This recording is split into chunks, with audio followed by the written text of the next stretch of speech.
TDP Janasena పొత్తులో భాగంగా జనసేనకు 24 సీట్లను కేటాయించారు. దీంతో పవన్ కళ్యాణ్పై ఆయన అభిమానులు కూడా విమర్శలు కురిపిస్తున్నారు. ఈ నేపథ్యంలో హైపరాది స్పందిస్తూ పవన్ అమ్ముడుపోయే వ్యక్తి కాదని అన్నారు. సినిమాల్లో కోట్ల రూపాయలు సంపాదించే అవకాశం ఉన్నప్పటికీ ప్రజా సమస్యల కోసం పోరాడుతున్న వ్యక్తి అని చెప్పాడు. కేవలం 24 సీట్లకే తలొగ్గడం ఏమిటని పవన్ గురించి మాట్లాడుతున్నారని, 2019లో ఆయనను గెలిపించుకోలేని మనకు ఆయన గురించి మాట్లాడే హక్కు ఉందా అని హైపరాది ప్రశ్నించాడు.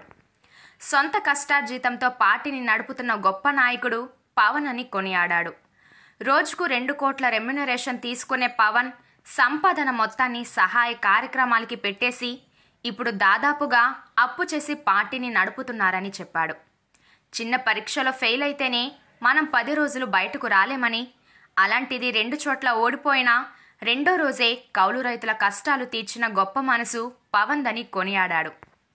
కులాన్ని పార్టీని తాకట్టు పెట్టారని, ప్యాకేజీ తీసుకుంటున్నాడని చాలా ఈజీగా కామెంట్ చేస్తున్నారని, ఇలాంటి మాటలు ఎందుకని హైపరాది అన్నాడు.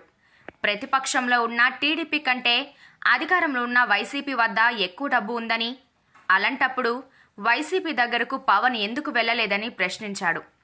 అభిమానించడం అంటే మనకు అనుకూలంగా ఉన్నప్పుడు జై కొట్టడం, అనుకూలంగా లేనప్పుడు బాయ్ చెప్పడం కాదని అన్నాడు. నాయకుడు ఏ నిర్ణయం తీసుకున్నా దానికి కట్టుబడి ఉండటాన్నే అభిమానం అంటారని చెప్పారు.